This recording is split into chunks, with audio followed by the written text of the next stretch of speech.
Lord Ram की नगरी में बन रहा था अयोध्या इंटरनेशनल एयरपोर्ट, और वो वर्ल्ड क्लास एयरपोर्ट रेडी हो गया।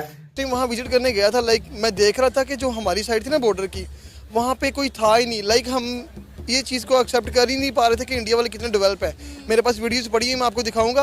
यार हमारा एरिया इतना गरीबों वाला लग रहा था, पता लग रहा था हम जैसे कहते हैं ना कि बांग्लादेश गरीब मुल्क है, उनकी शक्ल ही गरीबों वाली होती है। मुझे हम पाकिस्तानी की शक्ल ही गरीबों वाली लगी। जब से नरेंद्र मोदी की गवर्नमेंट आई है पिछले 7 सालों में, इन नरेंद्र मोदी की गवर्नमेंट में तो 40 एयरपोर्ट्स बन चुके हैं। इंडिया के साथ आप खुद को कंपेयर क्यों ना करें? देखें 1947 अगर हिस्ट्री देखें, उनके जो रिजर्व्स हैं वो देख लें, आप अपने देख लें। वीडियो देखकर आपको लग रहा है कि इस तरह का एयरपोर्ट इंडिया बना सकता है या इंडिया में बनाया गया होगा?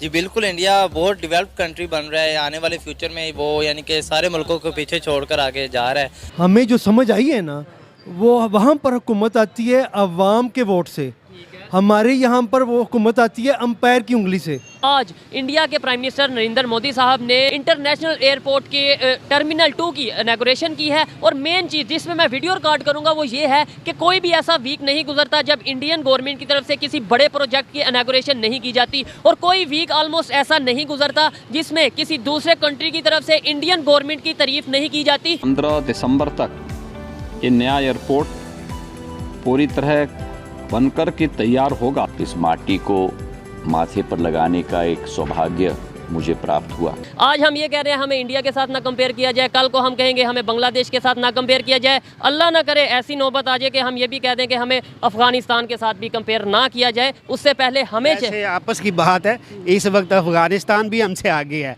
वो वहाँ पे डॉलर जो है 92 के 80 रुपीज़ का है। अब आप बताएं आप किधर हैं और अफगानिस्तान किधर है? बहुत होली प्लेस पर बन रहा है और अयोध्या में बहुत वही चीजें बन रही हैं। सही बात है, मतलब काफी सारे, क्योंकि इंटरनेशनल एयरपोर्ट होना चाहिए, क्योंकि पूरी दुनिया से लोग आएंगे विजिट करने। पाकिस्तान गवर्नमेंट की तरफ से अगर बात की जाए गुज़िश्ता 1 साल में जो साल गुजर गया, कोई एक प्रोजेक्ट बताएं जो पब्लिक के फायदे के लिए लॉन्च किया गया हो, इनॉग्रेट किया गया हो। कोई भी प्रोजेक्ट अनाउंस नहीं किया गया, कुछ भी नहीं किया, सिर्फ अपने पेट पर हाथ फेर रहे हैं। खुद कहते हैं हमें मिले, हमें मिले, हमें मिले। वो कहता है मुझे क्यों निकाला, वो कहता है मुझे क्यों निकाला, मुझे कोई एक प्रोजेक्ट, कोई सोच, कोई प्रोजेक्ट नहीं है, कुछ नहीं किया। कम से कम एक पब्लिक ट्रांसपोर्ट ही शुरू कर दें।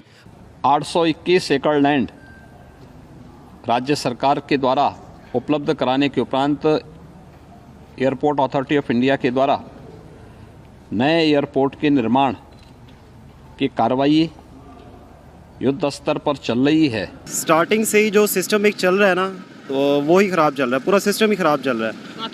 पाकिस्तान में ऐसे ही है। अब जो बासर शख्सियात हैं जिनके पास पैसा है, जिनके पास पावर है, वो जो है ना अपनी मर्ज़ी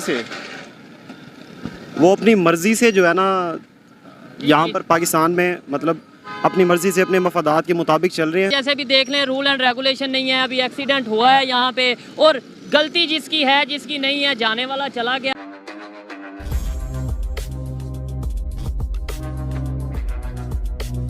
कि सबसे पहले तो मुझे ये बताएं, आप लॉयर हैं, सीनियर सिटीज़न हैं, आपकी गवर्नमेंट के ऊपर भी काफ़ी नज़र होगी, जो काम हो रहे हैं उन पे भी कोई एक प्रोजेक्ट बस बताना है गुज़िश्ता 1 साल में जो पाकिस्तान गवर्नमेंट ने मेरे लिए, आपके लिए, पाकिस्तान की पब्लिक के लिए लॉन्च किया, कोई एक प्रोजेक्ट। देखें, पिछले 1 साल से ना तो फेडरल गवर्नमेंट ने और ना ही प्रोविंशियल गवर्नमेंट ने मेरे ख्याल में कोई ऐसा प्रोजेक्ट लॉन्च नहीं किया, क्योंकि मुल्क के अंदर जो पॉलिटिकल स्टेबिलिटी है वो नहीं है।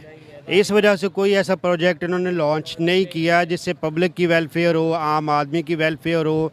जब तक पॉलिटिकल स्टेबिलिटी नहीं आएगी और अदारे जो हैं अपनी हदूद के अंदर काम नहीं करेंगे, उस वक्त तक मुल्क जो है इस तरह के प्रोजेक्ट लॉन्च नहीं कर सकता। इंडिया की बात की जाए, हर हफ्ते, ऑलमोस्ट हर हफ्ते वहाँ की गवर्नमेंट कोई ना कोई प्रोजेक्ट लॉन्च कर रही है। अभी आज भी उन्होंने बेंगलोर में इंटरनेशनल एयरपोर्ट का टर्मिनल 2 लॉन्च किया है, ठीक है। इससे पहले उन्होंने अपनी ट्रेन्स वगैरह को रीन्यू किया है, ट्रेन्स इलेक्ट्रिक ट्रेन को मतलब ट्रेन्स को इलेक्ट्रिक ट्रेन में कन्वर्ट किया है। आए दिन कोई ना कोई प्रोजेक्ट करते हैं, क्या वजह है इंडिया की गवर्नमेंट? सर, असल इशू ये है कि वहाँ पे आप देखते हैं कि डेमोक्रेसी का एक तसलसल है। जब से हम लोग गोरों से आज़ाद हुए हैं, वहाँ पे डेमोक्रेसी का एक तसलसल है। लेकिन हमारे यहाँ इशू ये है, एक दफ़ा भी शायद मार्शल लॉ नहीं है, यहाँ पे डेमोक्रेसी का तसलसल नहीं। आप देखेंगे कि कोई भी एक प्राइम मिनिस्टर 5 साल पूरे नहीं कर सका, ठीक है। तो बात ये है कि जब तक ये डेमोक्रेटिक प्रोसेस जो है या डेमोक्रेसी जो है ये प्रॉपरली यहाँ पे फ्लरिश नहीं होगी, उस वक्त तक कोई भी ऐसा प्रोजेक्ट या पब्लिक की वेलफेयर नहीं हो सकती। नहीं हो सकती। सारी बात है, अब एक पार्टी उसे दूसरी पार्टी की टांग खींचने में मसरूफ़ होगी, वो हमारी टांग खींचने में मसरूफ़ होगी। नुकसान किसका होगा? नुकसान पब्लिक का। पब्लिक का। पीछे मैं सफ़र कर रहे हैं ना, देखें पेट्रोल है, डेली कमोडिटीज़ हैं, वो हमारी अप्रोच से बाहर होती जा रही हैं। इंटरनेशनल लेवल पे इमेज खराब होगा, किसका होगा? पॉलिटिशियंस का होगा या पाकिस्तान? पाकिस्तान का होगा, पाकिस्तान का होगा, आफ्टर ऑल पाकिस्तान का होगा। बिल्कुल जी, ऐसा ही है। तो हम कैसे बेहतरी ला सकते हैं? आप कानून दान हैं, मतलब कानून के आप लॉयर हैं, मुझे बताएं कैसे कानून के दायरा में रहते हुए मैं अपने पाकिस्तान के लिए कुछ कर सकता हूँ, आप अपने पाकिस्तान के लिए कुछ कर सकते हैं बजाय गवर्नमेंट को ब्लेम करते हैं। देखें जी, एक मकूला है no one is above the law, ठीक है, और रूल ऑफ लॉ। जब तक ये दोनों मकूले हमारे सोसाइटी के अंदर, हमारी कंट्री के अंदर नहीं आएंगे, हमारा मुल्क तरक्की नहीं कर सकेगा। यहाँ आप देखते हैं, बीइंग लॉयर मैंने भी वॉच किया है कि आम आदमी के लिए एक कानून है, दूसरे जो अमीर लोग हैं, जो हमारी ब्यूरोक्रेसी कह लें, एस्टेब्लिशमेंट कह लें, अशराफिया, मैं सब फरमा रहे हैं, हमारे सीनियर लॉयर हैं, अशराफिया जो है उनके लिए एक पावरफुल शॉर्ट, मतलब एक दो अदारे ऐसे हैं जिनके लिए इस मुल्क के अंदर कानून ही नहीं है, ठीक है, नाम भी नहीं हम ले सकते, इतना सख्त माहौल है। अच्छा ये बताएं, इसका मतलब अगर इंडिया ग्रो कर रहा है, इंडिया में आए दिन प्रोजेक्ट आ रहे हैं, इसका मतलब वहाँ पे लॉ है? सुने, इंडिया के साथ आप खुद को कंपेयर ना क्यों ना करें? देखें 1947 अगर हिस्ट्री देखें, उनके जो रिजर्व्स हैं वो देख लें, आप अपने देख लें, वो कैसे उनके रिजर्व्स कैसे बेहतर हुए? उनका तसलसल है ना जी, वहाँ पे डेमोक्रेसी का एक पॉलिटिकल गवर्नमेंट आती है। देखिए वहाँ पे भी अपोजिशन है, पार्टी सिस्टम है, एक गवर्नमेंट आती है वो अपना टेन्योर पूरा करती है, ये नहीं होता कि उसको गले से पकड़ के उठा के जो पीछे फेंक दिया जाता है। बोला इंडिया के साथ कंपेयर ना करें, वैसे मैं कंपैरिजन के लिए नहीं, सिर्फ एक मिसाल के तौर पे बात करता, हम फिर बांग्लादेश के साथ कर लेते हैं, वो तो हमारे से भी हमसे आगे है। अब हम कल को कहेंगे उसके साथ भी ना कंपेयर करें। यार कहने की बात है ना, देखिए पहले आप जो अपने अदारे हैं, कॉन्स्टिट्यूशनल अदारे हैं, उनको मजबूत करें,